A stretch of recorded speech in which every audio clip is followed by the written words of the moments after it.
Hello. Welcome to Boring Histories Unveiled. Tonight, we begin with the sting of mud between your toes, the weight of a worn hoe in your calloused hands, and the distant clang of a church bell reminding you that even God expects his cut of your barley. You're standing in a field, knee-deep in the muck of a medieval village, where the air smells of damp earth and unwashed wool, and every breath feels like a loan you'll have to repay with interest. Where are you watching from? What time is it where you are? Don't be shy, drop a comment. I'd love to know who's curled up under a blanket with me each night. Imagine this. The sky is a bruised gray, threatening rain that'll ruin what little crop you've coaxed from this dingy soil. Somewhere nearby, a cow lows mournful, as if it knows the Lord's men are coming for their share. Could you survive as a medieval peasant, where life is a treadmill of toil, taxes, and the ever-looming shadow of famine? Tonight, you'll slip into that world, like a dream woven from grit and despair, where every choice is a gamble with your next meal.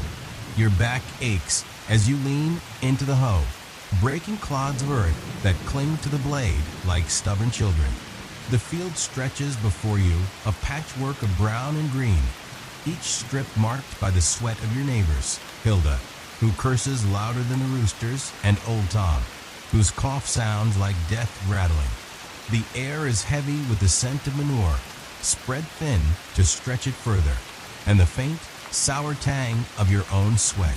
Your tunic, coarse and patched, chafes at your neck, and your shoes, little more than leather scraps tied with twine, are soaked through, making each step a squelch. You'd kill for a coffee break, a moment to scroll through something mindless. But here, rest is a luxury, and the Lord's reeve is always watching, his quill scratching your every misstep into his ledger. The church bell rings again, slow and solemn, calling you to vespers. But you can't go. Not yet. The field won't plow itself, and the barley won't grow if you don't finish before the rain. You glance at the sky, where clouds churn like a bad omen, and mutter a prayer, not to God, but to whatever saint might pity a peasant's lot. You're not pious, not really, too practical, too tired, but you know the rules. Miss church, and Father Aldrich will have you on your knees, reciting penances while the Lord takes a fine from your already empty stores. You dig harder, the hose handle splintering under your grip, and try to ignore the ache in your shoulders, the hunger gnawing at your gut.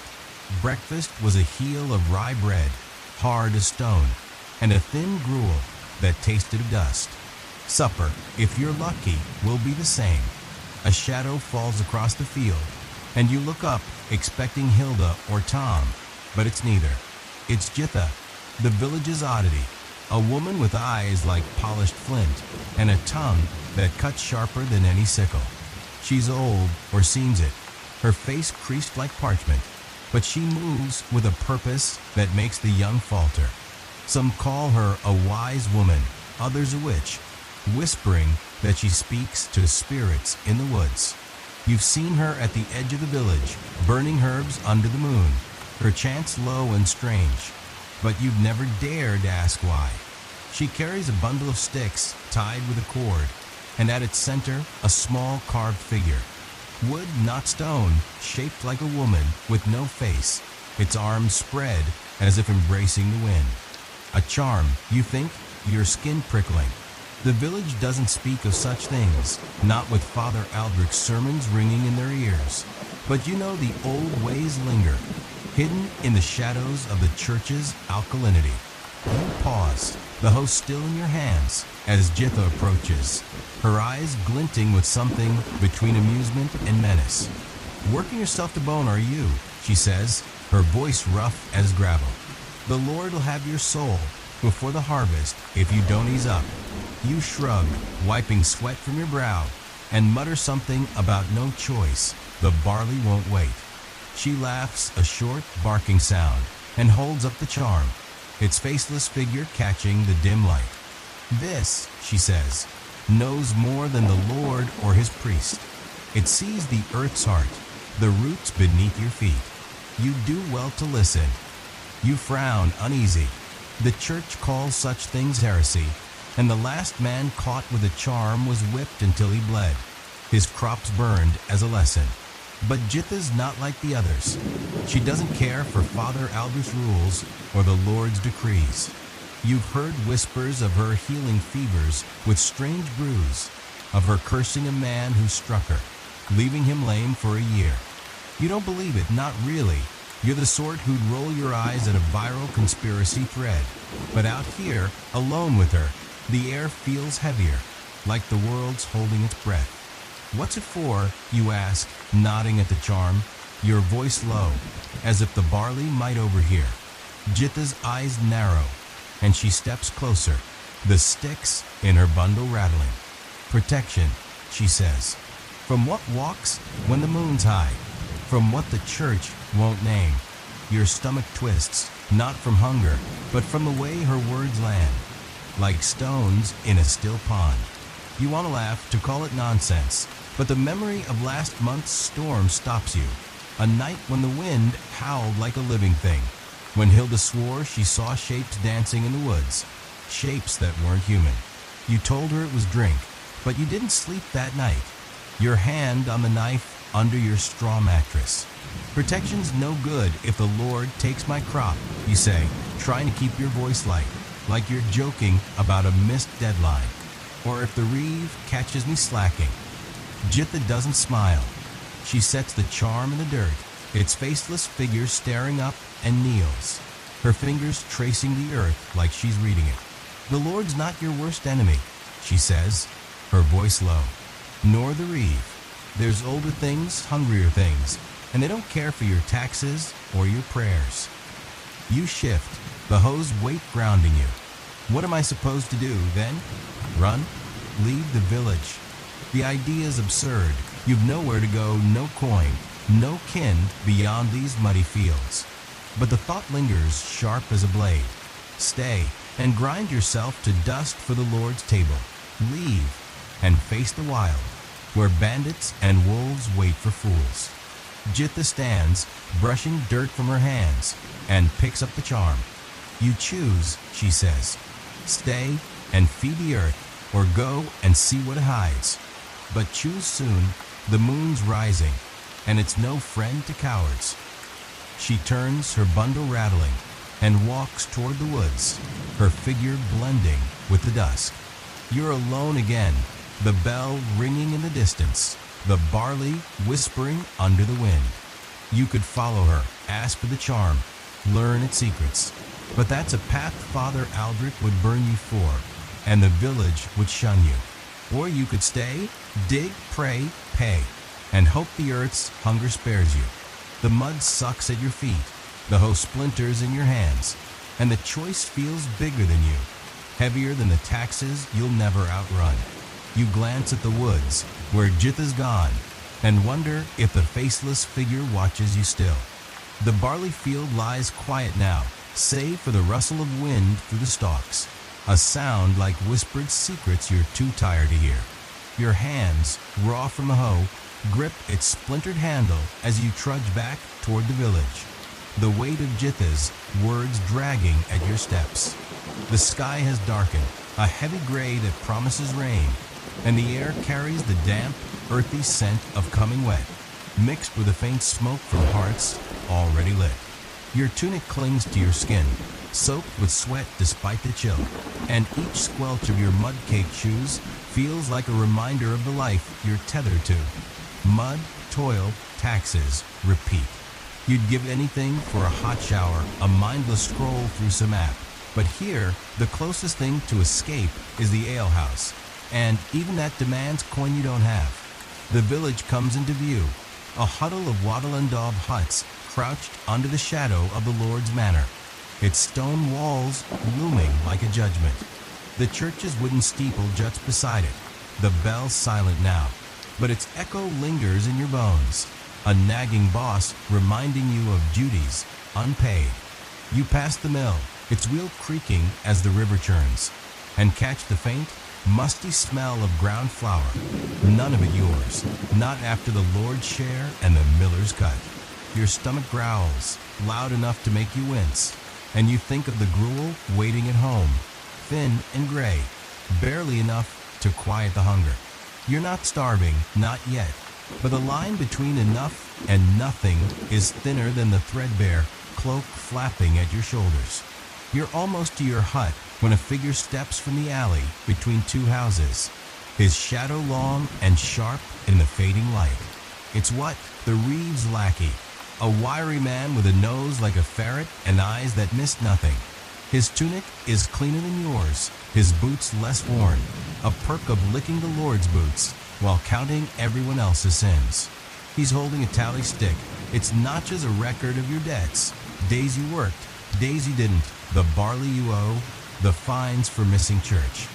You hate him not with fire, but with a dull, grinding resentment, like you'd feel for a coworker who always gets the promotion. Late again, what says, his voice oily, his smirk sharper than the knife at his belt. Father Aldrich noticed. So did I. You stop, the hose still in your hands, and force your face blank, though your heart thuds. I was in the field, you say, keeping your voice flat, like you're explaining a missed deadline to a manager who doesn't care. Barley won't plant itself. Watt's smirk widens, and he taps the tally stick against his palm, each tap a threat. Fields don't excuse Vespers, he says, nor the Lord's due. You're short this month again. You want to snap that the Lord's due is always more than you can give, that the Reeves scales are rigged, that what's notches lie. But you bite your tongue, argue, and he'll carve another mark deeper this time, maybe enough to take your pig, your plow, your hope. He steps closer, his breath sour with ale, and you catch a glint at his neck, a small woven charm, not unlike Jitha's, tucked under his tunic. It's a shock, like seeing a coworker's secret tattoo, and your eyes linger too long. What notices his smirk faltering, and he tucks the charm away, his fingers quick, guilty. Mind your own, he says sharper now, and you realize he's not just a lackey, he's afraid, maybe of Jitha, maybe of what her charms mean. You could call him out, expose the charm to Father Aldrich, watch him squirm under the church's wrath. It'd be justice, a small revenge for every notch on that stick. But snitching means crossing Jitha's world, the old ways, and you're not sure you're ready for what that invites. You shrug like it's nothing and step past him, your shoulder brushing his. Not my business, you mutter, but your mind's racing. What's charm Jitha's faceless figure? There's a thread here, something hidden beneath the village's daily grind, something the church doesn't see or doesn't want to. You feel it, like a faint hum under your skin, not unlike the mark you brushed off in Jitha's talk, but can't quite forget. What doesn't follow? But you feel his eyes on your back, and the tally stick's tap echoes in your ears, a metronome of your debts. Your hut is at the village's edge, a low, sagging thing that leaks when it rains and smells of straw and smoke. You push the door, its hinges groaning, and step inside, the darkness swallowing you. The hearth is cold, the ashes gray, and you kneel to coax a fire from the few sticks you got. The flint sparks, a fleeting light, and the smell of burning wood rises, faint but comforting, like the glow of a screen in a dark room. You're alone tonight. Your sister, the only kin you got, is at the manor, scrubbing floors for a crust of bread. You don't know if she'll be back before dawn, and the thought tightens your chest, not with fear, but with a dull, familiar ache. As the fire catches, a knock rattles the door, soft but insistent, like a notification you can't ignore. You stand, the host still by the hearth, and open it, expecting Hilda or Tom. Instead, it's a boy no older than 12, his face smudged with dirt, his eyes wide and darting. You know him, Edric, the miller's son, always skulking, always listening. He's clutching a sack, its contents shifting with a soft clink, and the smell of herbs wafts from it, sharp and bitter, like Jitha's bruise. She sent me, he whispers, his voice barely above the wind. Jitha said you'd need this. You take the sack, its weight surprising, and peer inside. It's not just herbs, There's a small clay figure, crude but unmistakable, its arms spread like the charm Jitha showed you, its surface scratched with symbols you don't know but feel, like a warning. "What's it for?" you ask, your voice low. The fires crackle loud in the quiet. Edric shifts, his eyes flicking to the dark behind him. "She said you'd know when the time comes," he says. "Said to keep it hidden. From him." He doesn't say who, but you know what? Or maybe Father Aldrich, or something worse. Something Jitha's faceless figure guards against. You want to send him away, to toss the sack into the fire and pretend you never saw it. Charms are trouble, heresy, rebellion, a one-way path to the Lord's whip or the church's pyre. But Edric's eyes hold you, not with fear, but with trust, like he believes you're more than a peasant, more than mud and taxes. You think of what's charm his guilt, and wonder if this is your chance to join Jitha's world, to learn what the village hides, to fight the notches on Watt's stick. Or you could refuse, burn the figure, stay safe, stay small, and let the Lord's machine grind you down. "Tell her I'll think about it," you say, your voice steadier than you feel. Edric nods quick and slips into the dark, his footsteps fading fast. You close the door, the sack heavy in your hands, and kneel by the fire, the clay figure staring up, its symbols glowing faintly in the light. The wind howls outside. The fire in your hut sputters, its weak flames casting jittery shadows across the clay figure in your hands, its scratched symbols seeming to writhe in the light. You sit cross-legged on the packed dirt floor, the sack Edric brought still open beside you, its herbal scent bitter like wormwood, mixing with the smoky tang of burning twigs. Outside, the wind moans, rattling the flimsy door, and you half expect what's ferret-like face to appear, his tally stick ready to carve your fate for holding this forbidden thing. Your sister's absence gnaws at you, her empty palate a silent accusation in the corner, but the figure demands your focus, its faceless form heavy with Jitha's warning. You'll know when the time comes. You'd rather be doom-scrolling some mindless feed than staring at this, but here, in this muddy speck of a village, the only notifications are the ones that can get you flogged or worse. You turn the figure over, its rough surface pricking your calloused fingers. The symbols aren't random, spirals, lines, a crude shape, like an eye etched with a precision that feels wrong for clay, like they're meant to hold something, see something. You think of Jitha's charm in the field, its wooden twin staring at the sky, and Watt's hidden weave under his tunic. The village is a web, you realize, not just of taxes and toil, but of secrets, old ways the church tries to bury under sermons and bells. You're no believer in spirits. You'd scoff at a ghost story on a modern thread. But the figure's weight, its silent gaze, makes your skin crawl, like you're holding a live coal that hasn't yet burned. A sharp rap at the door jolts you, and you shove the figure under your cloak, heart thudding. You grab the hoe, its splintered handle a poor weapon, and crack the door open, expecting Edric, or worse, what? Instead, it's Hilda, her broad face flushed, her apron smeared with flour and grease. She's panting, her breath clouding in the cold, and her eyes are wild, not with her usual bluster, but with something sharper. Fear, maybe, or rage. "You in there dawdling?" she snaps, but her voice cracks, betraying her. "Get out here. It's trouble."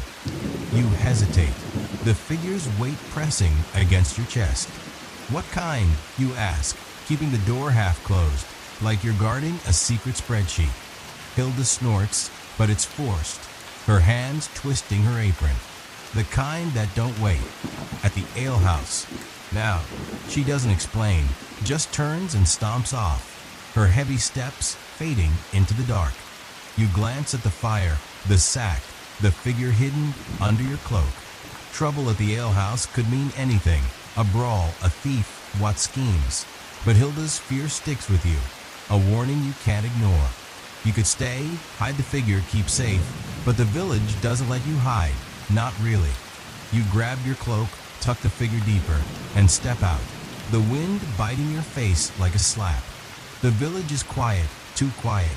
The hut's dark save for a few flickering hearthlights.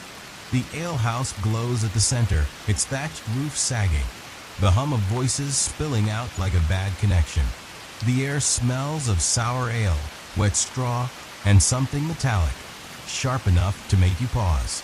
You push through the door, the heat hitting you like a wall, thick with the stench of sweat and spilled drink. The room is packed, Tom's cough rattling in the corner, the miller's red face looming over a tankard.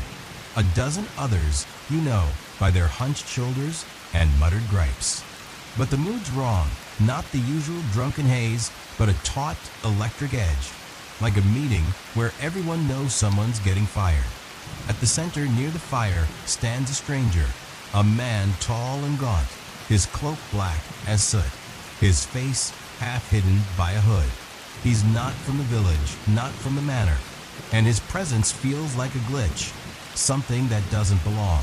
His hands are gloved, unusual for a peasant, and he's speaking low and measured, his voice cutting through the din like a knife. You catch fragments, land, debt, justice, but it's his tone, not his words, that chills you smooth and cold, like a corporate email dressed up as concern. The villagers are rapt, some nodding, others shifting uneasily, and you spot Hilda near the back, her eyes locked on the man, her hands still twisting her apron. You slip beside her, keeping the figure hidden under your cloak. "Who's he?" you whisper, your voice barely audible over the crackle of the fire. Hilda doesn't look at you, her jaw tight. "Calls himself Cuthbert," she mutters, "turned up at dusk, talking big. Says he's here to settle scores." Her words are vague, but her fear isn't, and you feel it too, a prickle at your neck, like the figure symbols are watching through your cloak. You study Cuthbert, his gloved hands gesturing slow, deliberate, and notice a cord at his wrist, woven like Jitha's charm, like Watts, but darker, threaded with something that glints, bone, maybe, or teeth. The alehouse door bangs open, and what strides in, his ferret eyes glinting, his tally stick tucked under his arm. The room tenses, voices dying, and Cuthbert pauses, his hooded gaze flicking to what like a hawk spotting prey. What doesn't notice, or pretends not to, his smirk fixed as he pushes through the crowd. "What's this then?" he says, loud, his voice dripping with false cheer. Strangers stirring trouble? He's addressing the room, but his eyes are on Cuthbert, and you see his hand stray to his tunic where the charm hides. You shift, the clay figure pressing against your ribs, and wonder if what knows what Cuthbert carries, if they're part of the same hidden web. Cuthbert smiles, a thin, sharp thing, and steps forward, his cloak parting to reveal a belt hung with pouches, each one bulging with shapes you can't name. "No trouble," he says, his voice softer now, but it carries like a whisper in a quiet office. "Just truth. The Lord takes, the reeve counts, but who pays?" He looks at the crowd, his eyes sweeping over you, and you swear they linger, like he sees the figure, sees you. The villagers murmur, some angry, some scared, and you feel the room tilt, like a balance about to break. Hilda grabs your arm, her grip bruising. "He's trouble," she hisses, low enough for only you to hear. Talks of rebellion, of burning the manor's books, but he's not one of us. Her eyes flick to Cuthbert's cord, then to you, and you realize she's seen it too, the weave, the glint. You could speak up, warn what? Tell him Cuthbert's no ordinary drifter. It'd earn you favor, maybe lighten the notches on a stick. But Cuthbert's words, justice, debt, echo Jitha's, the figures, and you wonder if he's here for the same hunger, the same old ways. Betray him, and you side with what? The Lord, the church. Stay silent, and you risk the village, your sister, yourself. If Cuthbert's truth is a spark that burns it all down, what steps closer to Cuthbert, his smirk gone, his hand on his knife? "You'll answer to the reeve," he says, but his voice wavers. and you see sweat bead on his brow, despite the fire's heat. Cuthbert doesn't flinch, just tilts his head, his smile wider now, almost feral.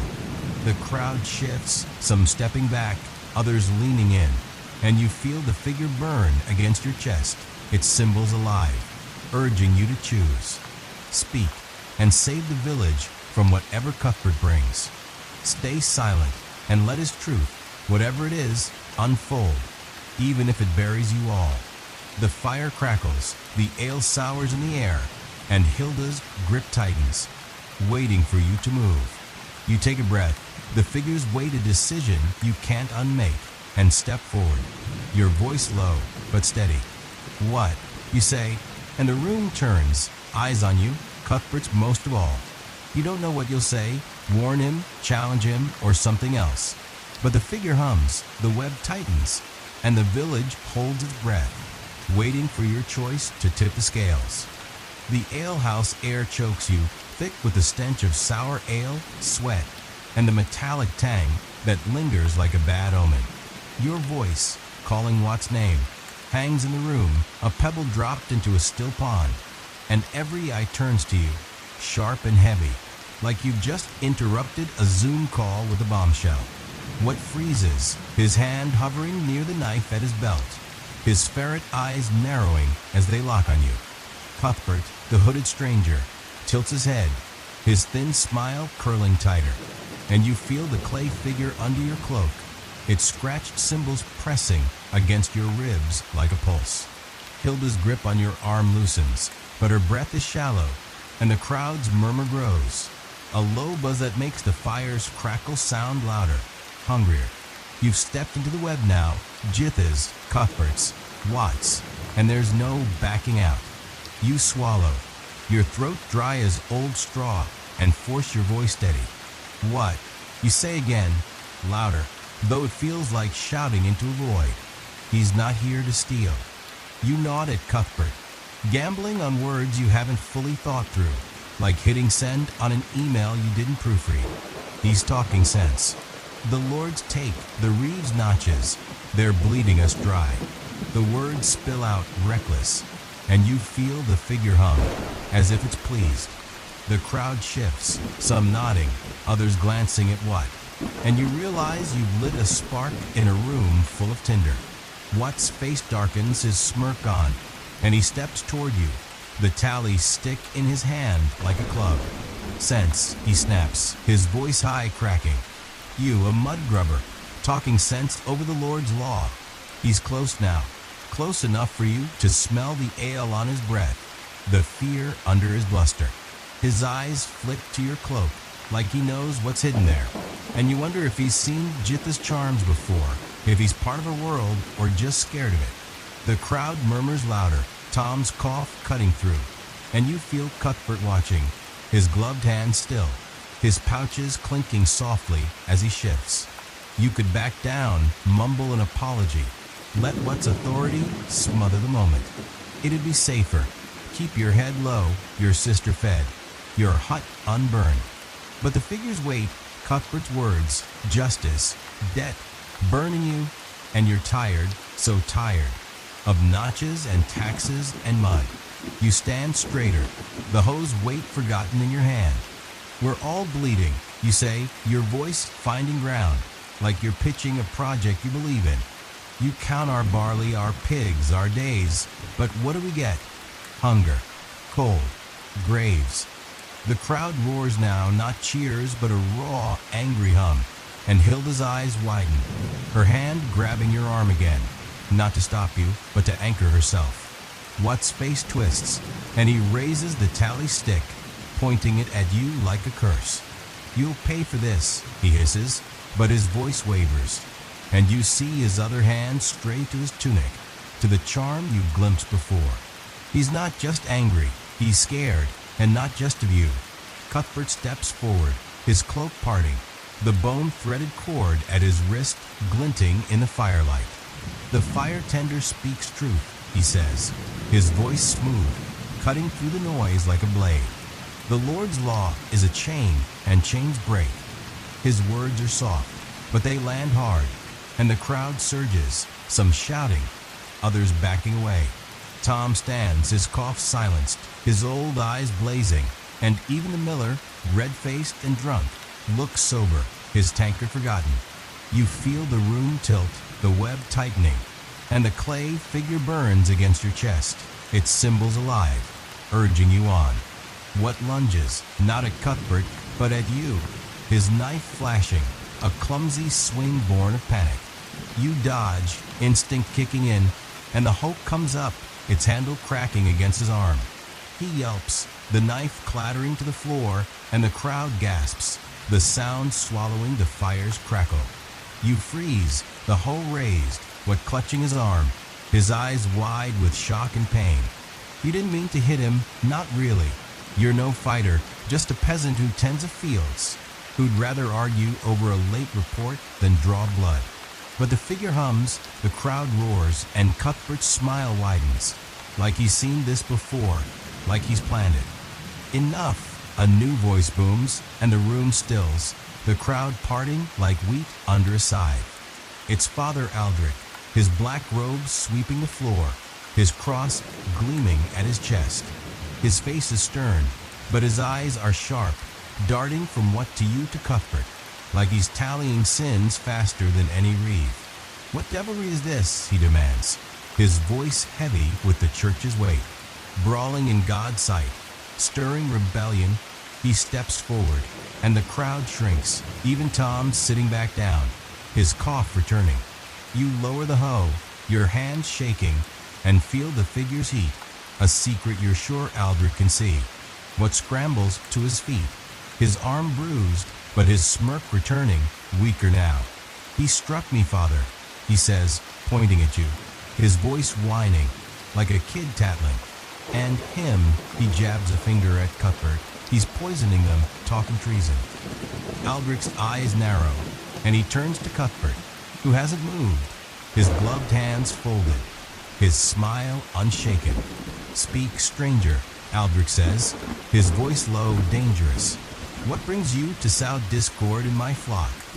Cuthbert tilts his head, his hood slipping slightly, revealing a scar that curls from his temple to his jaw, pale and jagged. No discord, Father, he says, his voice still smooth, almost mocking. I bring clarity. The Lord's yoke is heavy, the reeve's hand heavier. God sees all, does he not? His words are careful, skirting blasphemy, but the crowd murmurs again, and you feel the figure pulse, like it's feeding on the tension. Aldrich's face hardens, but he doesn't answer, his eyes flicking to you. Then to what? Then back to Cuthbert, like he's weighing a choice as heavy as yours. You could speak now, tell Aldrich about what's charmed Cuthbert's cord, the figure burning under your cloak. It'd shift the blame, maybe save you from what's revenge, from Aldrich's wrath. You'd be the good peasant, loyal to the church, safe in its shadow. But Cuthbert's words, chains break, echo in you, and the figure's symbols whisper of Jitha's world, of truths the church buries. Speak, and you betray the old ways, the spark Cuthbert's lit, the chance to be more than mud. Stay silent, and you risk everything. Your sister, your hut, your life. If Aldrich's justice or what's knife finds you first. Hilda's hand is on your arm again, trembling now, and you see her eyes, not on you, but on Cuthbert, like she knows something, like she's seen his kind before. The fire spits, the alehouse creaks, and A.L.D. Aldrich steps closer, his cross glinting, and you feel the figure's heat, the web's pull, the choice you can't escape. You open your mouth, your voice a whisper, but before you can speak, Cuthbert moves, his gloved hand brushing his cord, and the air shifts, heavy, like the world's holding its breath. You hesitate, the host still in your hand, the crowd watching, what's bruised darkening, Aldrich's eyes burning. Speak and save yourself. Bury Cuthbert, bury the figure. Stay silent and let the spark burn, let the web tighten, let the village choose its fate. The fire roars, the cymbals hum, and Cuthbert's scar catches the light, daring you to decide. The alehouse holds its breath, The fire's roar the only sound as Cuthbert's gloved hand lingers on the bone-threaded cord at his wrist, his scar glinting like a warning in the flickering light. Your lips part, but the words you meant to speak, whether to betray Watt's charm or defend Cuthbert's spark, die in your throat, choked by the weight of the clay figure hidden under your cloak. Its symbols burn against your chest, a silent pulse that feels alive, like Jitha's secrets whispering through your ribs. Father Aldrich's cross gleams, his eyes drilling into you. Then Cuthbert. Then Watt, who's clutching his bruised arm, his ferret-like sneer faltering under the priest's gaze. The crowd presses closer, their sweat and ale-soaked breath a heavy fog. And Hilda's trembling hand on your arm feels like the only anchor in a room teetering on the edge of something you can't name. Cuthbert breaks the silence, his voice soft but sharp, like a blade slipping through cloth. God's justice is eternal, he says, his eyes on Aldrich, not you, but man's chains are not. The words are a dare, skirting the edge of heresy, and the crowd murmurs, a low, uneasy hum that makes the fire spit. Aldrich's face tightens, his knuckles widening around his cross, but he doesn't speak, not yet. What seizes the moment, stepping forward, his tally stick raised like a scepter. He's a snake, father, he spits, his voice shrill, pointing at Cuthbert, stirring rebellion, poisoning good folk. His eyes flick to you, accusing, and you feel the figure's heat, a reminder of the choice you dodge but can't escape. You shift, the host still in your hand, its splintered handle grounding you, but your heart races, like you're staring at an inbox full of urgent emails with no idea where to start. Speak, and you could tip the scales, expose Watt's charm, his hypocrisy, and maybe save yourself from his wrath. Or call out Cuthbert's cord, his pouches, his talk of broken chains, and align with Aldrich, the church, the Lord's order. Or stay silent. Let the spark Cuthbert's lit grow. Let the village decide for itself, even if it burns you all. The figure hums, Jitha's warning. You'll know when the time comes, echoing in your skull, and you wonder if this is it, the moment you meant, the moment you choose to be more than mud. Before you can decide, a scream cuts through the alehouse, high and raw, from outside. The crowd turns, the tension snapping like a taut rope, and the door bangs open, letting in a gust of cold air that smells of wet earth and iron. It's your sister, her face pale as bone, her hands bloody, her apron torn. She stumbles in, eyes wide, and collapses to her knees, gasping. The manner, she chokes, her voice barely audible over the crowd's gasps. They took her. Alice. Your stomach lurches, Alice, the manor's youngest maid, barely 14, always humming as she scrubbed floors beside your sister. You grab her, your hands shaking, the figure forgotten. Who took her, you demand, your voice rough, like you're shouting at a glitch that won't fix itself. She shakes her head, tears streaking her dirt-smudged face. Men, not the lords, strangers. They came at dusk, masked, with knives. They said it's for the old debt. Her words hit like a stone, and you feel the figure pulse, its symbols alive, tying this to Jitha, to Cuthbert, to the web you've stumbled into. The crowd erupts, voices overlapping, fear, anger, confusion, and Aldrich raises a hand, silencing them, his face grim. Speak plainly, girl, he says, his voice cold but unsteady. What debt? Where? Your sister clutches your arm, her nails digging in. The woods, she whispers, her eyes darting to the door, like she expects those masked men to follow. They took her to the old oak, the one by the stream. They had things, charms like hers. She points at Cuthbert, her hand trembling, and the room explodes again, accusations flying. What shouts blaming Cuthbert? Tom's cough turns to a wheeze, his old voice muttering about curses. Hilda pulls you back, her eyes wide, like she's seen a ghost. Cuthbert doesn't flinch, his smile gone, his scar stark against his pale skin. The old debt, he says, almost to himself. and you see his hand tighten on the cord, the bone glinting. Aldrich steps forward, his cross raised like a shield. "This is devil's work," he declares, his voice booming now, the priest reclaiming the room. "No debt justifies bloodshed. You," he points at you, his eyes sharp, "and you," he turns to Cuthbert, "will answer for this. To the woods, now, to save the girl and cleanse this sin."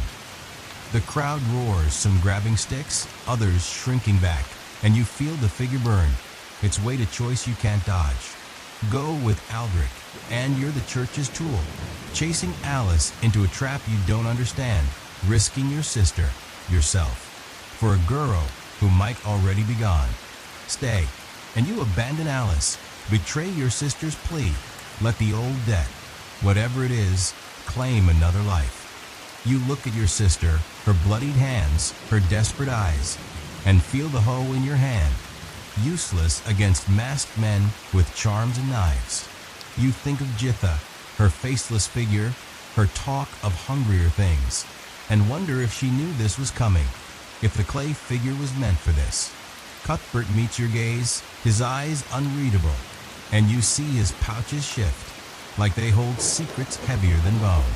What's shouting now, rallying men to follow Aldrich, his tally stick forgotten, his charm still hidden. Hilda whispers, "Don't go," but her voice is weak, and you know she's thinking of Alice of the woods, of the old oak where the village whispers of shadows that dance. You step forward, the figures heat a fire in your chest, and grab your sister's arm, pulling her up. "I'm going," you say, not to Aldrich, but to her, your voice steady despite the fear clawing your gut. You don't know if you're chasing Alice or the truth, if you're fighting the old debt or feeding it, but you can't stay here, watching the village tear itself apart. Aldrich nods, his cross gleaming, and Cuthbert follows, his cloak sweeping the floor, his silence louder than what shouts. The crowd parts, some joining, others fleeing, and you step into the night, the wind cold and sharp, carrying the scent of blood and wet leaves. The woods loom at the village's edge, a tangle of black branches under a sky heavy with clouds. The old oak is a mile off, its gnarled roots a landmark for lovers and thieves. But tonight it feels like a grave. Your sister clings to you, her breath ragged, and you feel the figure, its symbols urging you on, like Jitha's voice in your head. Aldrich leads, his robes flapping, his cross a beacon in the dark. Cuthbert walks beside you, his pouches clinking, his scar catching the faint moonlight. What trails, his knife drawn, his eyes darting, like he's hunting you as much as Alice's captors. The men from the alehouse follow, their sticks and muttered prayers a frail shield against the night. The stream gurgles as you near the oak, its water black and cold, and the air shifts, heavy with the smell of damp earth and something sweeter, like rotting fruit. You see it now, the tree's massive trunk, its branches twisted like claws, and beneath it, a circle of stones, not natural but placed, each one etched with symbols like the figures, like Cuthbert's cord. Alice is there, bound to the oak, her face pale, her eyes wide but alive. The masked men, 3 of them, cloaked in gray, their knives glinting, stand in a circle, chanting low, their voices a drone that makes your skin crawl. Charms hang from their belts, woven with bone and feather, and you feel the figure pulse. The old oak looms like a sentinel, its gnarled branches clawing at the starless sky, and beneath it, Alice's bound form trembles against the rough bark, her eyes wide with terror but defiant. The 3 masked men circle her, their gray cloaks blending with the shadows, their knives glinting in the faint moonlight that breaks through the clouds. Their chant is a low, guttural hum, weaving through the air like smoke, and the stones around the oak, etched with spirals and eyes like the clay figure under your cloak, seem to pulse in time with it. The air is thick with a sweet, rotting scent of decay, undercut by the sharp tang of blood, and your sister's grip on your arm tightens, her bloodied hands leaving smears on your sleeve. Father Aldrich stands rigid, his cross raised like a shield, his lips moving in silent prayer, while Cuthbert's scar catches the light, his gloved hands hovering near his pouches, calm but ready. What skulks at the edge, his knife drawn, his ferret eyes darting between you and the masked men, as if he's weighing who to betray first. The men from the alehouse clutch their sticks, their muttered curses fading into the chant, and you feel the figure's heat against your chest, its symbols alive, urging you into the web you've been tangled in since Jitha's first warning. You step forward, the mud sucking at your shoes, and the chant falters, one masked man turning, his eyes glinting through the slits in his hood. "Stay back," he growls, his voice rough but unsteady, like he's not sure who he's addressing. You, Aldrich, or the night itself? His knife points at Alice, its blade nicked but sharp, and she flinches, a soft whimper escaping her lips. Your sister gasps, her nails digging into your arm, and you feel the hoe in your other hand, its splintered handle a poor match for knives and chance. You're no hero. You're the one who plows fields, who swallows what sneers, who'd rather debug a spreadsheet than face this. But Alice's eyes meet yours, pleading, and the figure burns, Jitha's voice echoing. You'll know when the time comes. Aldrich's voice booms, cutting through the chant like a hammer. Release her in God's name. His cross gleams, and the masked men hesitate, their knives lowering a fraction. Your rites are blasphemy. You're dead a lie. He steps into the circle, fearless or reckless, and the stones seem to dim, their glow faltering under his shadow. The lead masked man laughs, a harsh barking sound, and raises his charm, a woven mass of bone and feather, like Cuthbert's cord, like what secret? "God's not here," he says, his voice low now, almost a whisper. "The old dead is. She pays, or we all do." His words hit you, heavy as the mud, and you think of Jitha's hungrier things, of the alehouse's spark, of the web tying this moment to every choice you've made. Cuthbert moves, silent as a shadow, his cloak parting to reveal a pouch unclasped, its contents glinting, small, sharp, like teeth. "The debt's a story," he says, his voice smooth, mocking, aimed at the masked men, but loud enough for all. You feed it because you're afraid. Let her go, and face the truth. His scar twitches, his smile gone, and you see the lead masked man flinch, his knife trembling. The crowd from the alehouse shifts, some stepping closer, others backing away, their sticks useless against the weight of this moment. Watt's eyes narrow, his knife still drawn, and you catch him edging toward Aldrich, like he's choosing sides or hedging bets. Your sister whispers, "Do something," her voice breaking, and you feel the figure's pulse. Its symbols not just urging but demanding. Do what? Rush the masked men, and you risk Alice's throat, your sister's safety, your own life. Shout for Aldrich to act, and you bind yourself to the church, to the Lord's order, burying Jitha's secrets and Cuthbert's spark. Or join Cuthbert, challenge the debt, the charms, the old ways, and step deeper into the web, where the village might burn for it. You're not built for this. Your mud and taxes, not rebellion or rights, but Alice's whimper, your sister's grip, the figure's heat, they pull you, like a deadline you can't ignore. You step into the circle, the stones glow flaring under your feet, and raise the hoe, not to strike, but to be seen. "Enough," you say, your voice steadier than you feel, like you're calling a meeting to order. No one's paying tonight. Let her go. The lead masked man turns, his knife steady now, his eyes glinting with something like amusement. "You," he says, almost laughing. A field hand, breaking the debt. He steps closer, his charm swaying, and you feel the figure burn, its symbols sinking with the stones, with the chant, with the night. Aldrich shouts, blasphemer, and lunges, his cross aimed at the masked man, but another grabs him, wrestling him to the mud, his robes tangling. The crowd roars, some rushing forward, others fleeing. And what dives into the fray, his knife flashing, not at the masked men, but at Cuthbert, who dodges, his pouch spilling small, sharp bones into the mud. Your sister screams, pulling you back, but you shake her off, the hoe raised, the figure's heat of fire in your chest.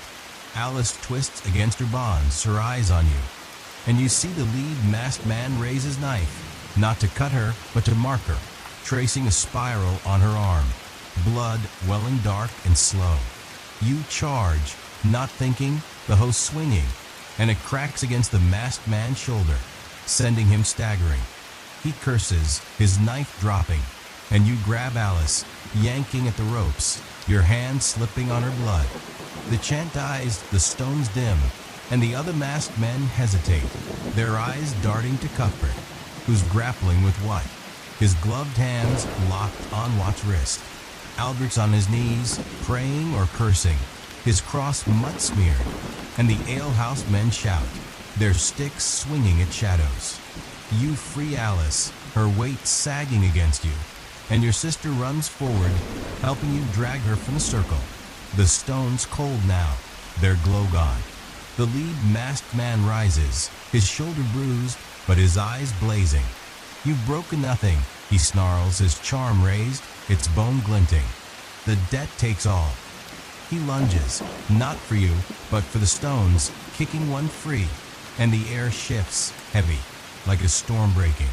The sweet, rotting smell surges, and you hear it, a low, unnatural hum, not from the masked men, but from the oak, its branches creaking, moving, like they're alive. Your sister screams, Alice clings to you, and you feel the figure.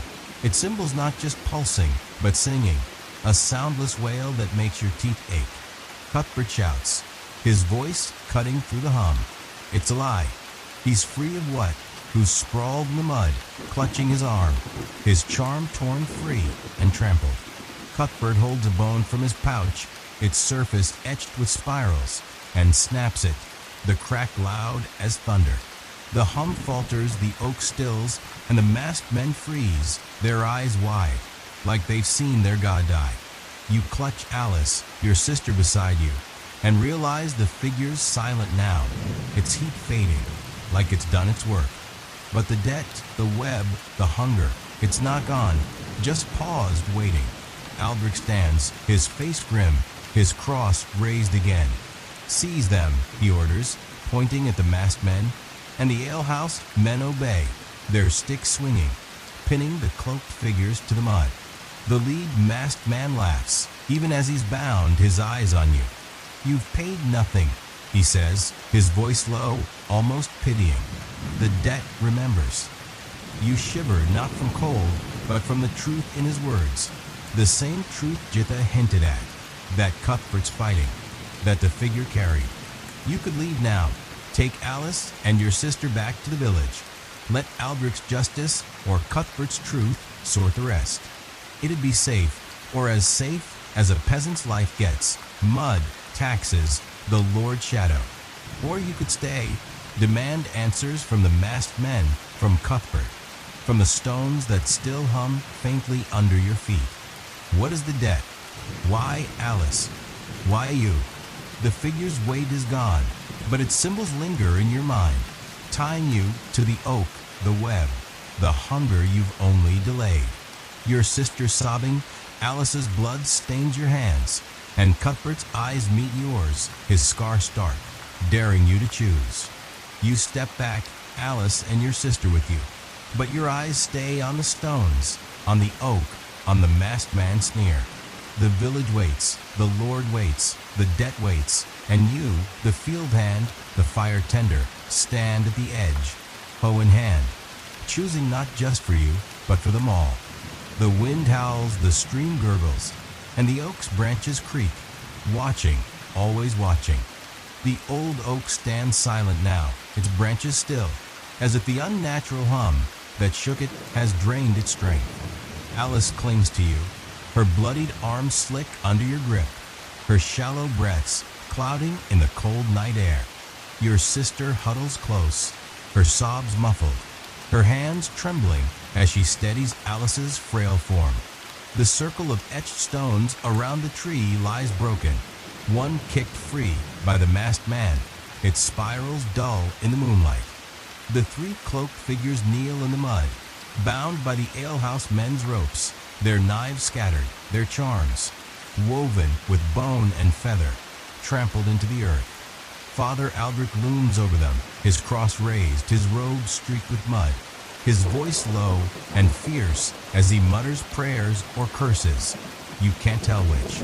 Cuthbert stands apart, his scar stark against his pale face, the broken bone from his pouch still in his hand, its snapped edge glinting like a confession. What lies sprawled nearby, clutching his arm, his torn charm exposed, his ferret eyes darting with fear and fury.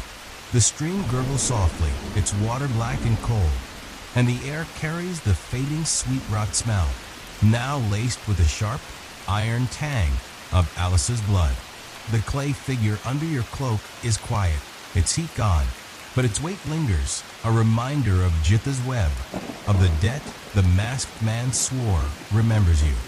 You want to move, to take Alice and your sister back to the village, to the frail safety of your hut's cold hearth. But your feet are rooted, the hoe heavy in your hand, its splintered handle a tether to the peasant you were before this night. The alehouse men shift uneasily, their sticks lowered, their faces pale with a kind of fear that comes from seeing something they can't unsee. You're no different. You're no warrior, no seer, just a field hand who plows and pays, who'd rather wrestle with a jammed printer than this blood-soaked truth. But Alice's weight against you, your sister's desperate grip, and the masked man's words, the debt remembers, hold you here, in this circle, in this web, where every choice feels like a trap.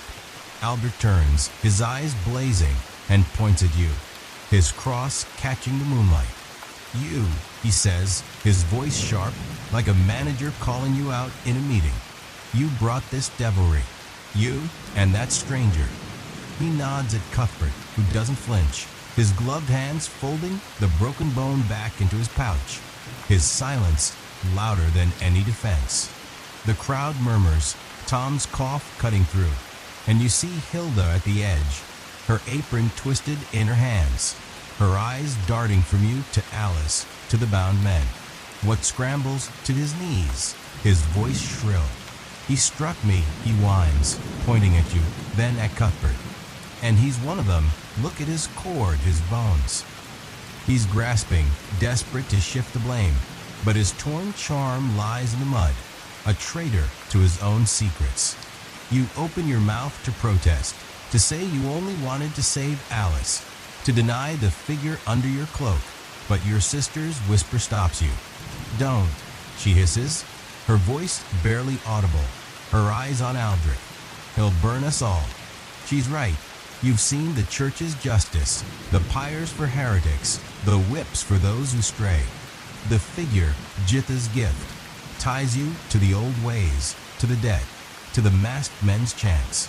Speak, and you risk exposing it, damning yourself, your sister, maybe Alice. Stay silent, and you let Aldrich's wrath fall on Cuthbert, on the masked men, maybe on the village itself, if he deems it tainted. Cuthbert steps forward, his cloak sweeping the mud, his voice calm, almost amused. The girl's safe, Father, he says, nodding at Alice, who's trembling but alive. No devilry here, only men and their fears. His scar twitches, and you see his eyes flick to the broken stone, then to you, like he knows the figure's weight, knows your choice. Aldrich's face darkens, his cross trembling in his grip. You mock God's law, he snaps, and bring chaos to this flock.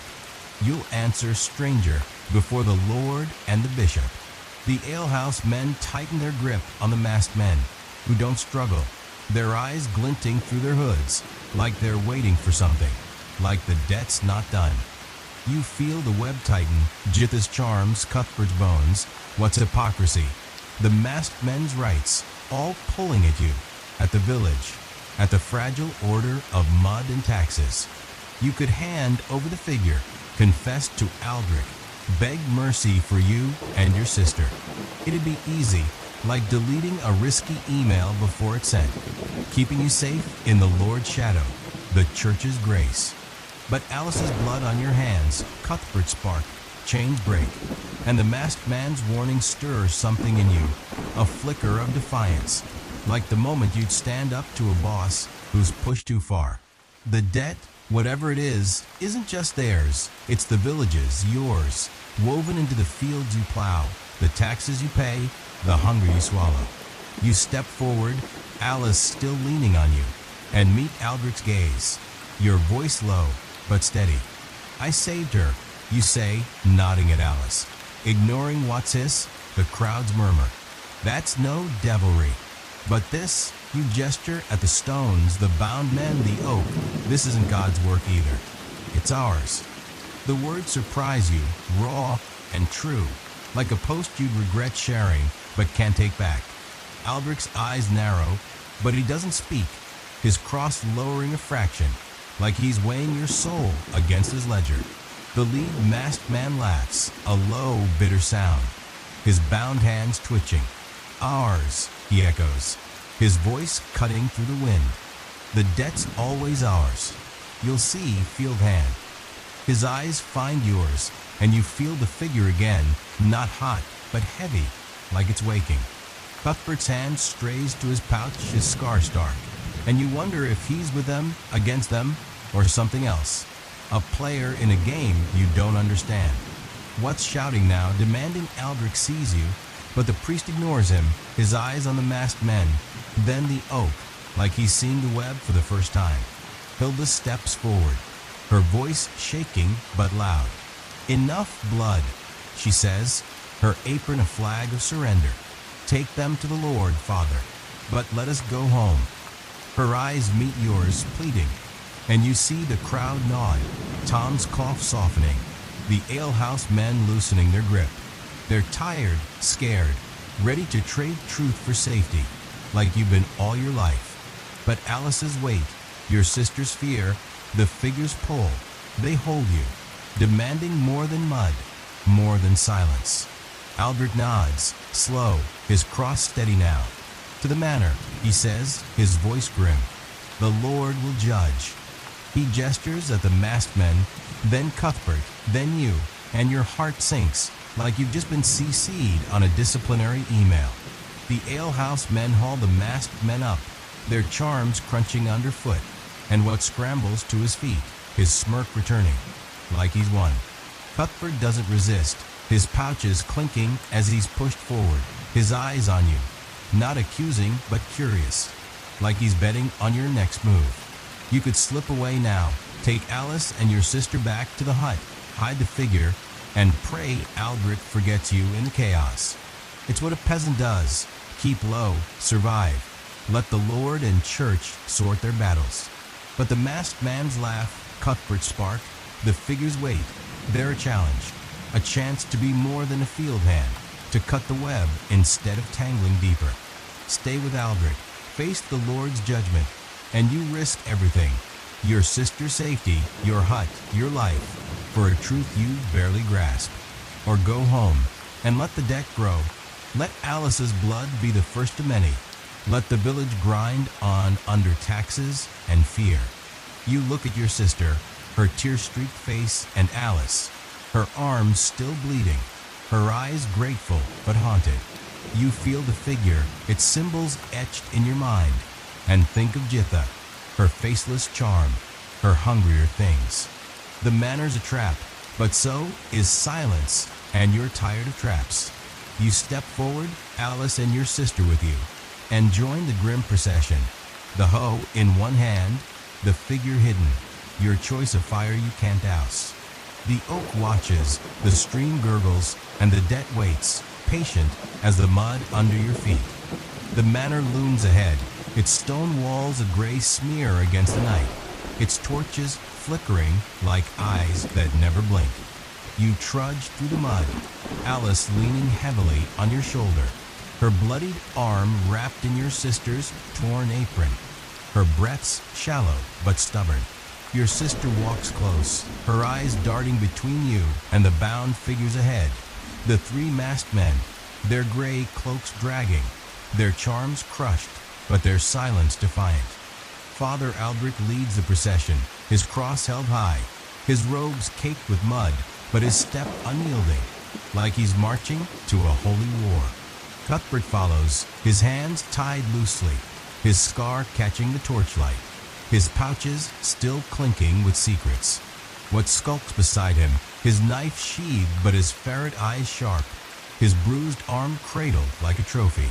The alehouse men trail behind, their sticks limp, their murmurs fading into the wind's low moan. The air smells of wet earth, smoke, and the faint, sour tang of fear, and the clay figure under your cloak feels heavier, its symbols etched in your mind, tying you to the oak, to Jitha, to the debt the masked man swore would find you. Your hoe drags in the mud, its splintered handle a reminder of the field hand you were before this night, before Alice's blood, Cuthbert spark, the stone's You're no rebel, no mystic. You'd rather be untangling a spreadsheet than this web of charms and chance. But Alice's weight, your sister's trembling hand, and the figures pull keep you moving, each step a choice you can't unmake.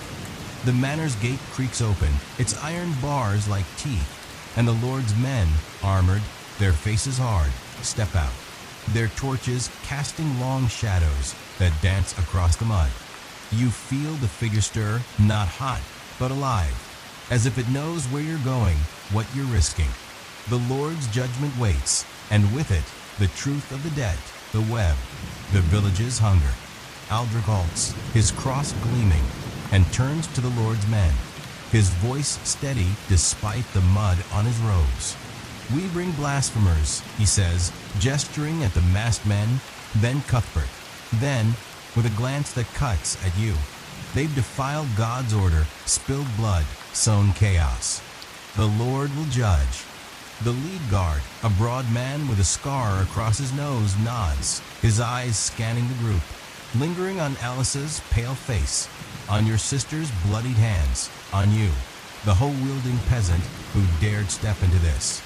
Inside, he grunts, and the gates groan wider, swallowing you all. The manor's courtyard is a world apart from the village, cobbled, not muddy, its walls hung with tapestries that mock your patched tunic. The air smells of wax and roasted meat, a cruel tease to your empty stomach, and the torchlight glints off the guard's armor, making you feel small, like you wandered into a boardroom you don't belong in. The Lord awaits in the great hall, its oak doors carved with hounds and stags, and as you're herded inside, you catch Watt's smirk, his confidence returning now that he's on the Lord's ground. Cuthbert's eyes meet yours, not pleading but probing, like he's waiting to see if you'll break or burn. Your sister whispers, stay quiet, her voice barely a breath. But the figure's weight says otherwise, urging you to speak, to act, to cut the web before it strangles you all. The hall is vast, its rafters lost in shadow, its long table laden with the ghosts of feasts you'll never taste. Lord Ranulph sits at its head, a man of 40 winters, his beard streaked with gray, his eyes cold as the coins he hoards. His tunic is fine wool, his rings glinting, and beside him stands a reeve, a thin man with a quill behind his ear, his ledger open, ready to knot your fate. Aldrich strides forward, his cross high, and recounts the night, the oak, the masked men, Alice's blood, Cuthbert's words, your defiance. He paints you as a spark in the chaos, not a savior, and you feel the figure pulse, its symbols a silent protest. What adds his whining tale, blaming you for his bruise, Cuthbert for the rebellion, the masked man for the debt, his torn charm conveniently forgotten. The reeve scribbles, his quill scratching like what's tally stick, and Lord Ranulph's eyes narrow, weighing you all like grain on a scale. You stand, Alice still clinging to you, your sister's hand on your arm, the hoe useless in this hall of stone and power. The masked men kneel, their hoods pulled back, revealing faces you don't know, gaunt, weathered, one with a missing ear, another with a scar like Cuthbert's. They don't speak, their eyes fixed on the floor, but their silence feels heavy, like they're waiting for the dead to speak for them. Cuthbert stands tall, his ropes loose, his scar stark, and when Ranulph's gaze falls on him, he smiles, thin and sharp, like he's played this game before. "Speak, stranger," Ranulph says, his voice low, a lord's command that brooks no refusal. "What brings you to my lands, stirring my people to sin?" Cuthbert's voice is smooth, unhurried, like he's pitching to a skeptical board. "No sin, my lord, only truth. Your reeve counts, your priest prays, but your people starve. The debt they fear isn't theirs, it's yours." The hall gasps, the reeve's quill pausing, and Aldrich's cross trembles, his face red with fury. Ranulph leans forward, his rings glinting, his eyes sharp. "Bold words," he says, "for a man in ropes. And you," he turns to you, his gaze heavy, like a deadline you'll never meet. "You struck my reeves man, saved a girl, but stirred this chaos. Why?" You swallow, your throat dry as old bread, and feel the figure, its symbols urging you forward, like Jitha's voice in your ear. "Speak, and you could expose the web. What's charm?" The masked men's rights, Cuthbert's bones, the figure itself. It'd be a gamble, a spark that could burn the manor's order, or bury you under it. Or stay silent, let Ranulph judge, let Cuthbert carry the blame, and hope you walk out with Alice, your sister, your life. You're no orator. You're mud and taxes, a peasant who plows and prays. But Alice's blood, your sister's fear, the debt's shadow, they demand more than silence. "I saved her," you say, your voice rough but steady, nodding at Alice. "That's no sin. But the debt," you hesitate, the figures wait a warning, then push on, it's not just theirs. You point at the masked men, then Cuthbert, then, reckless, at the reeve, at what? It's in the fields, the taxes, the hunger. We're all paying. The hall stills, the reeve's quill frozen, Aldrich's cross lowering, Ranulph's eyes narrowing. What splutters, his bruise forgotten, and the masked men stir, one lifting his head, his scarred face almost smiling, like you've spoken his truth. Cuthbert laughs, a low, dangerous sound. "The field hand sees clearer than the Lord," he says, his scar twitching. "The debt's no spirit, it's power hoarded here." He nods at Ranulph, fearless, and the reeve slams his ledger shut, his face pale. Aldrich shouts blasphemy, but Ranulph raises a hand, silencing him, his eyes on you now, not Cuthbert, like he's seeing you for the first time. "You speak boldly for a peasant," he says, his voice cold but curious. "What would you have me do?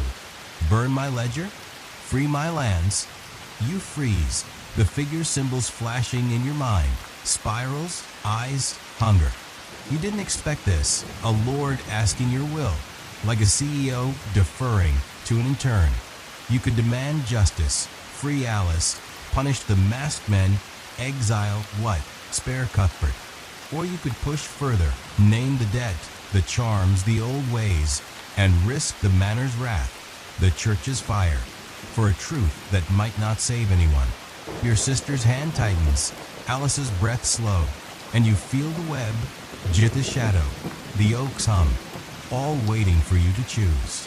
"I'd have you see," you say, your voice shaking but clear, like hitting send on a risky email. "See the fields, the hunger, the debt we pay for your table. Judge them." You nod at the masked men, "But judge us all." Ranulph leans back, his rings glinting, and the hall holds its breath. The reeve's quill still, Aldrich's cross trembling, Cuthbert's scar stark. The masked men watch, their eyes glinting, and you feel the figure, not heavy now but light, like it's done its work, like you've cut a thread in the web, or tied it tighter. Ranulph stands, his shadow long, and gestures at the guards. "Take them to the cells," he says, his voice flat, pointing at the masked men, then Cuthbert. "And you," he looks at you, Alice, your sister, "go home. But know this, the debt, as you call it, is mine to judge. His words are a warning, a promise, and you nod, Alice sagging against you, your sister pulling you toward the door. What smirks, thinking he's won, but Aldrich's eyes follow you, his cross steady now, like he's not done. The manor's doors close, the web holds, and you step into the night, the figure silent, the debt waiting, patient as the mud under your feet. The manor's gates clang shut behind you, their iron groan echoing in the pre-dawn chill, sealing Cuthbert, the masked men, and their secrets inside. You stumble through the mud, Alice's weight heavy on your shoulder, her bloodied arm wrapped in your sister's makeshift bandage, her breaths ragged but alive. Your sister clings to your other arm, her tear-streaked face pale, her hands still trembling from the night's terror. The hoe drags in your hand, its splintered handle caked with dirt, a useless relic of the field hand you were before the oak, before the stones, before Lord Ranulph's cold gaze pinned you like a bug. The air smells of wet straw and fading smoke. The manor's torches now distant flickers, and the village lies ahead, a huddle of dark huts under a sky bruised with clouds.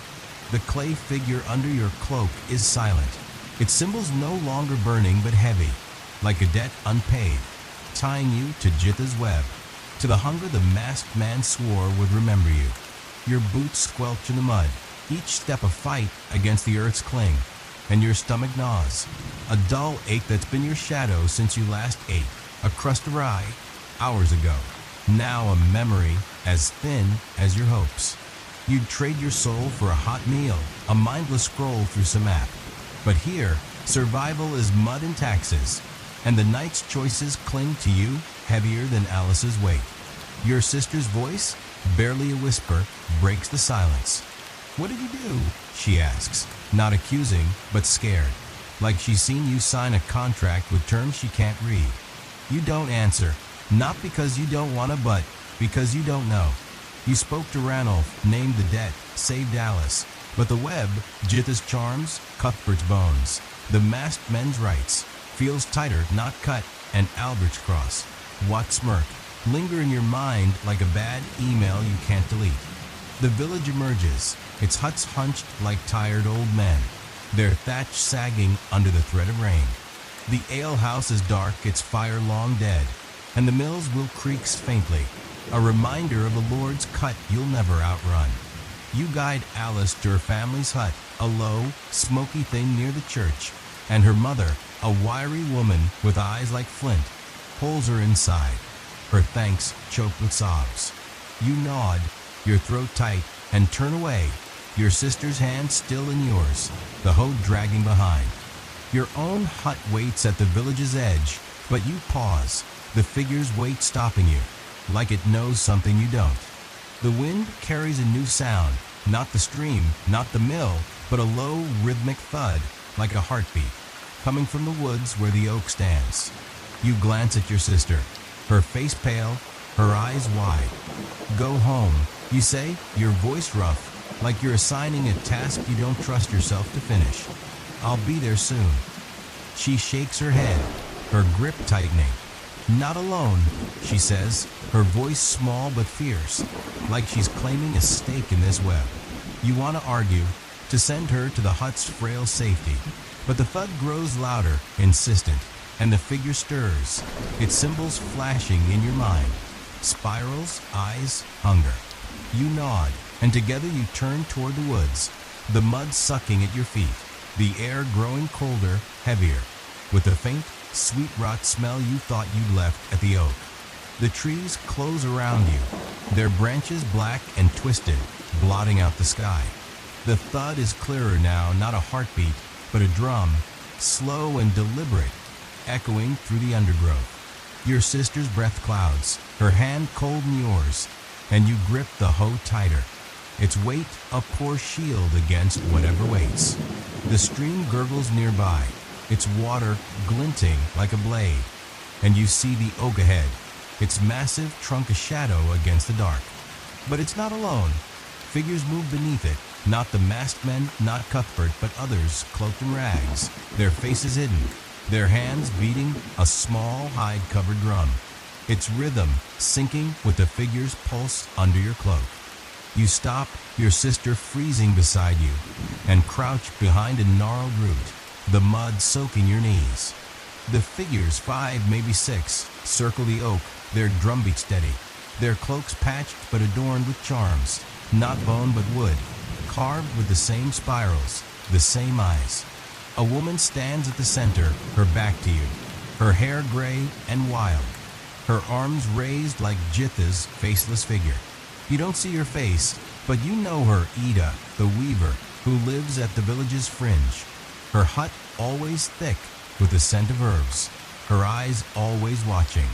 The village calls her harmless, a widow who spins wool and keeps to herself. But now, under the oak, she's something else, a priestess of the old ways, leading a rite the church would burn her for. Your sister's breath catches, and you press a finger to your lips, your heart thudding louder than the drum.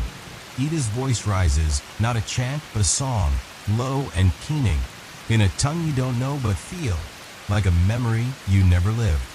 The figures sway, their charms glinting, and you see the stones from before, not broken now, but rearranged, their spirals glowing faintly, like they're drinking the drum's rhythm.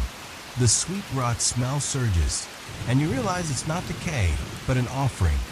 Herbs, blood, something spilled on the stones, tying this to the masked men, to Cuthbert's bones, to the debt Ranulph claimed as his to judge. The figure under your cloak stirs, its weight shifting, like it's waking to Ida's song. You could leave now, slip back to the village, hide the figure, and pretend you never saw this. It'd be safe, or as safe as a peasant's life gets. Mud, taxes, the Lord's shadow. But Ida's song, the drum's pulse, the stone's glow, they pull you, like a notification you can't ignore, demanding you see the web's heart, the debt's truth. You could join them, step into the circle, offer the figure, and claim your place in the old ways, in Jitha's world, in the hunger that binds the village. Or you could expose them, run to Aldrich, to Ranulph, and let the church's fire cleanse this, saving your sister, your hut, your soul, but damning Ida, the figures, maybe yourself. Your sister whispers, "What are they doing?" her voice trembling. And you shake your head, not because you don't know, but because you're afraid you do. Ida's song peaks, and she turns, her face catching the moonlight, lined, fierce, not the weaver's, but a seer's, her eyes glinting like Jitha's, like Cuthbert's. She doesn't see you, but you feel her like the figure feels her, and the drum stops, the silence heavier than the sound. The figures kneel, their charms raised, and Ida lifts a small clay vial, its surface etched with spirals, like your figure, like the stones. She pours it on the oak's roots, a dark liquid that smells of blood and earth, and the stones flare, their glow bright, then gone, like a spark snuffed out. You shift, the mud squelching, and a twig snaps under your knee, loud as a shout. Ida's head snaps up, her eyes finding yours, and the figures turn, their cloaks rustling, their charms glinting like knives. Your sister gasps, and you grab her, pulling her back, the hoe raised, useless against this. Ida steps forward, her vial empty, her voice low, not angry but commanding. "Come out, field hand," she says, her words cutting through the dark. "You've carried it long enough." You freeze, the figures wait a chain, tying you to her, to the oak, to the debt. She knows about the figure, about Jitha, about you. You could run, drag your sister to the village, hide from Ida's eyes, from the old ways pull. It'd keep you safe, for now, under the church's cross, the Lord's law. Or you could step forward, show the figure, join the circle, and face the debt's truth, whatever it costs. Your sister's trembling, the figures wait, and Ida's eyes burn, daring you to choose. The mud clings, the wind howls, and the oak watches, its roots drinking the blood, the debt, the night, as you stand at the edge, hoe in hand, deciding not just for you, but for all. You take a breath, the figure symbols alive in your mind, and step into the moonlight, your sister beside you, the hoe steady now, like it's found its purpose. Ida's face softens, almost a smile, and the figures lower their charms, their eyes glinting, welcoming or judging, you can't tell. The stones are silent, but the debt hums, patient, waiting for your choice to feed it or fight it. The village sleeps, the manor judges, and you, the field hand, hold the figure, the web, the truth in your muddy hands. The moonlight spills over the old oak, its twisted branches casting jagged shadows across the circle of stones, their etched spirals dull now, as if exhausted by Ida's ritual. You stand in the open, the clay figure clutched in one hand, its symbols cold but heavy, like a vow you never meant to make. Your sister trembles beside you, her eyes wide, her breath clouding in the chill, and the hoe in your other hand feels like a child's toy against the weight of Ida's gaze.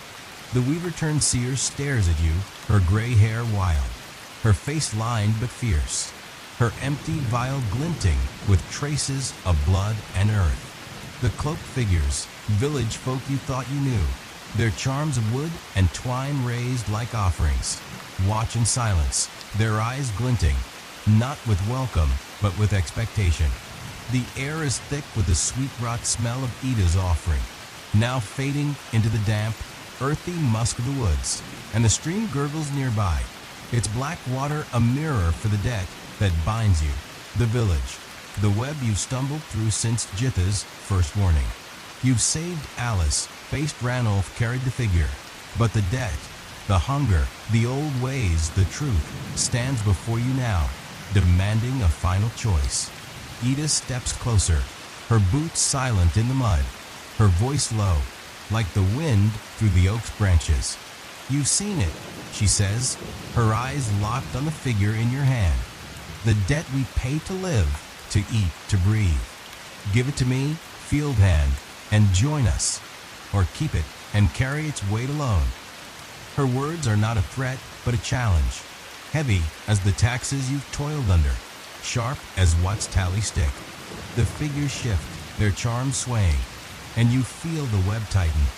Jitha's faceless charm, Cuthbert's broken bones, the masked men's chants, all leading to this moment, this choice. Your sister's hand brushes yours, her voice a whisper. Don't, she pleads, but her eyes flicker to Ida, to the stones, like she feels the pull too, the hunger that's more than an empty stomach.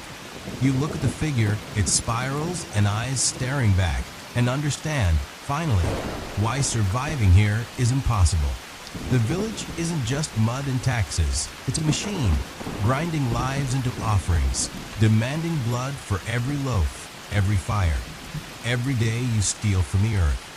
Jitha's warnings, Cuthbert's spark, the masked men's rights, Ida's song, they're all threads in the same web, tying you to a debt older than the Lord's manor, deeper than Albrecht's cross. To live is to owe, and the debt doesn't care if you're a peasant or a lord, a field hand or a seer.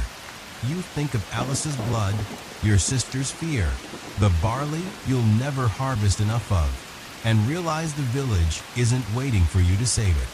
It's waiting for you to pay or to break.